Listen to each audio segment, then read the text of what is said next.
Welcome to Ekvipage podcast with Heli Knutson. This week's podcast is about the importance of asking questions, and more specifically, asking why. G'day everyone. Welcome to this podcast. Today I want to talk to you about one of the most crucial questions I come about. The question, why? It's very simple, but something about the ability to ask the question why. And why is this important? Well, I think people don't ask that question often enough, because that question could sort out a lot of stuff for us. When I was a young kid, I started riding in this local riding school, and I was a very keen little kid on the horses. I loved the horses. I was just all anxious to get going and wanted to go riding and stuff, and I wanted to learn. I must have been only about 5 years old or something. And I remember how when I was taught something or when someone was doing something or whatever, I managed to build up the courage to say, why is that? Or, I don't know the precise wording of it, but I was asking a question back to the teacher when being told something. And I very soon learned that was not the way to go about it. I think the riding school teachers thought me to be, the kid that didn't want to learn, or the obnoxious kid, or the annoying kid, or whatever. Yeah, it definitely wasn't in my favor to ask any questions. So I pretty much stopped because it just felt awkward. I definitely felt they didn't like me when I asked all the questions. I stopped asking the questions until I became a teenager again, or something like that. And I just think I overheard this. I was in this conversation a little while ago, and it just occurred to me how much incorrect, like precisely what happens when incorrect or plain harmful information travels around, and how it travels around between horse people. Through Facebook and through well-meant talks and advices between horse people, between boarders in a stable, stable companions, and it's all because someone heard something. The situation I was in was we had a meeting, and we're 4 people there, and we ended up talking about, we got to talk about tracks and trees, and someone saying something about how someone had apple trees in the paddock with the horses, and she felt a bit sorry for these horses because every year when the apples fell to the ground, this place were putting a fence around, so the area for the horses became a lot smaller because they weren't allowed to go in and eat the apples. And another person at the same table says, but that's not necessary, my horses eat apples all the time. And this talk goes back and forth a bit about, my horses eat apples basically all the time. Every year when they fall to the ground, they come up and they just vacuum the floor under the trees, and, you can easily, that's not a problem. So the talk actually ends up with, that makes sense, I might just, I could really tell her that it's not harmful to eat all these apples. Yeah, you could tell her that. And I was not being a part of it. I was just sitting and listening, and because we were working on some stuff, and all of a sudden it occurred to me that, just stop for a second. Let's just go through this one more time, because no one had clarified the settings around these things. So Hannah, who was talking about the apples in her paddock, had a track system, and her horses were healthy. Her horses they're not fat, they're not fed a lot of grass. Her horses are kept on hay all year round, and they eat a lot of apples when the apples fall to the ground, and the stomach doesn't even get any visual signs to it or anything. They're just cruising. But she has very healthy horses. And Annette, who was asking the question about the apples being taken away from some horses because, they weren't meant to eat it. Maybe their horses, the horses in this paddock, were kept on grass. Maybe they were fat. Maybe they were fed, not so much hay and a more sugary grass feed. We didn't clarify any of these questions. So basically, what would happen in this situation was that Annette would go back to her friend and say, look, I just met this lady who feeds her horses heaps of apples. You can easily do that. It's not a problem. So, what will happen in that situation?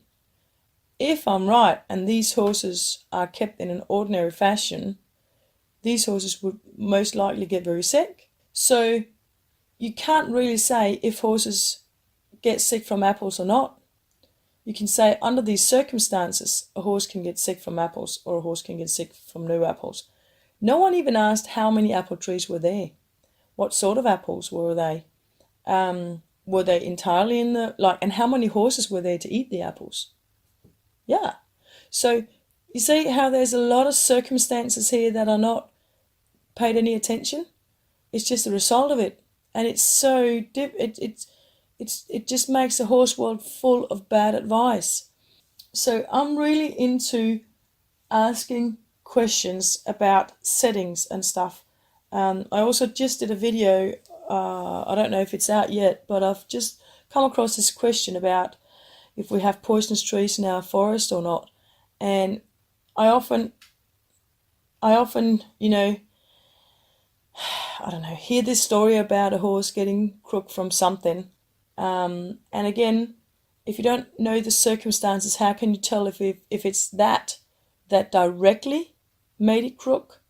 Like, what is the direct and the indirect reason for getting a horse crook? Maybe that horse who ate something they're not meant to eat. One, they could have eaten it out of the hay, which means the quality of the hay should have been better. It's very difficult for a horse to tell if something is bad in hay. It's much easier out in the wild or out in the countryside. Or two, it could have been a horse was eating something they got crook from because they didn't have enough other forage to choose from, because they were kept in a paddock with not enough feed, or they didn't have enough good quality hay or whatever. So there's a tremendous amount of importance to asking the questions why. If you feel uncomfortable of asking questions, it could be rather direct to say, righto, why is that? Depending on the kind of person you are and depending on the recipient to that question, you could get a bit, off track maybe. So what I do is I usually say, like, if someone talks to me about advice or, but I've seen you have this horse, maybe you should do this and this and this. I'm like, well, that's really interesting. Can you explain a bit more about that? Or how would you do that? Or where does that information come from? Or you could say, that sounds a bit unfamiliar to me, or that sounds okay, or that sounds reasonable. Can you explain a bit more? Or do you know how that works or why that works? Or you can even say, I've never heard of that. Where did you get it from? If you become a bit more accustomed to asking why, to go into details about something you've been told, you will be able to also make sure that the person telling you has made some thoughts about it. Where did that advice come from? If that person say, well, I read it on Facebook, maybe you shouldn't go with it. Who was that? I'm not sure, but it was some horse person I met a couple of weekends ago. Maybe you shouldn't go with it either. Or maybe you should look into, if you ask a proper person, like an educated person within training or within the area that this advice goes, like a vet or something, before you take it up. And just make sure, how do you know if it's a good advice or not? Make sure you always clarify the circumstances of it. If someone tells you, well, if you have a horse that spooks, all you need to do is flag it or whatever, just stop and say, look, what horses do you know? That sounds interesting. What horses have you trained like that? Have you trained many horses, many spooking horses? How did your horse spook when you trained it? What were the settings when it was spooking? Because maybe you have a very spooky horse and that person did not have a very spooky horse. Maybe it's the wrong advice. Ask, how did you go about it? La. Keep asking the questions until you feel that you've got enough answers to make a decision from. And yeah, just go about it by saying, righto, I'll consider that, or I'll look into it a bit further and have another look at it. You don't have to be in conflict with asking questions why. I was when I was a kid, but I was probably asking them very directly, and my teachers at that time were not comfortable with kids asking questions.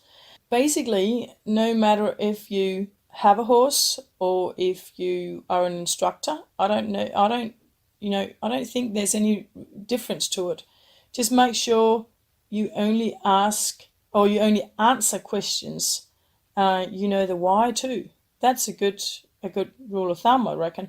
I try to do that, and I try to. Sometimes I'm in so much conflict because you get one information on one hand and you get the other information on the other hand, and maybe it both makes sense to that particular problem or issue you have right now. If it comes to training, feeding, boarding, hoof trimming, farriers, whatever, maybe both of it makes sense, but then you got to take some time before you make that decision. Take some time, maybe ask another person, but don't keep asking different people. You'll just get more confused about it. But just take some time to think about it, and always try to see if it's a symptom. If that advice, if it comes to feeding, boarding, training, whatever, if you need an advice on your horse, another good thing is to keep in mind the advice you're getting, is that taking care of a symptom, or is it actually helping you find the reason? Because you never, don't do anything to the symptoms. Find the reason for it and keep digging until you find that reason. If you can't find that reason, if you're in a situation where you need to act right now, maybe your horse is crook, maybe something's wrong, and it could become further harmful if you don't make a decision right now, make sure you make the decision, but know the difference on a symptom and a reason. Know the difference to, right now I need to do this, but it's a symptom I'm doing. I'm taking care of a symptom here, and I need to work on my plan from here. I still need to investigate and get smarter on why does this occur. What is the reason? What's the proper problem behind it to be able to solve it in the future? That was just a bit from me on the importance of asking the questions. The question why. I think it's crucial, and I think I think it's a small step to change the horse world, to make sure you get proper qualified advice on your problems. And hey, don't listen to Facebook. And if you're going to listen to someone, I'll even say, make sure to be very careful to listen to your stable companions, to your buddies in the stable. Just start asking, where does that information come from?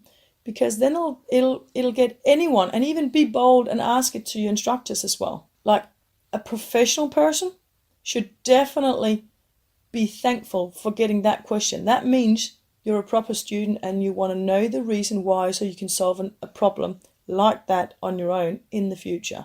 And if you get a crooked face or something on asking that question, you tell them that. Tell them, look, I just want to be, if you're not telling me why, if I don't understand this properly, I'm not going to be able to solve something like this in the future. So yeah, keep asking why. It'll help change the horse world. And we'll all become better people if we make sure we always know the arguments and we always know the why behind something that we tell other people to do. Yeah. I don't know how much time I took up now, but I hope you found this interesting. I hope this gave you some stuff to think about. It's an important thing to me anyways. So you have a nice day out there, and take care and keep listening in on more podcasts, and visit our new webpage. So, hope to see you around. Take care, bye. Thank you for listening to this episode. If you enjoyed this episode, don't forget to give us a rating, thumbs up, or a like depending on where you're listening. This helps more people find the podcast. Also, want to listen to the podcast before everyone else? Be sure to support us on Patreon. You can find a link in the show notes.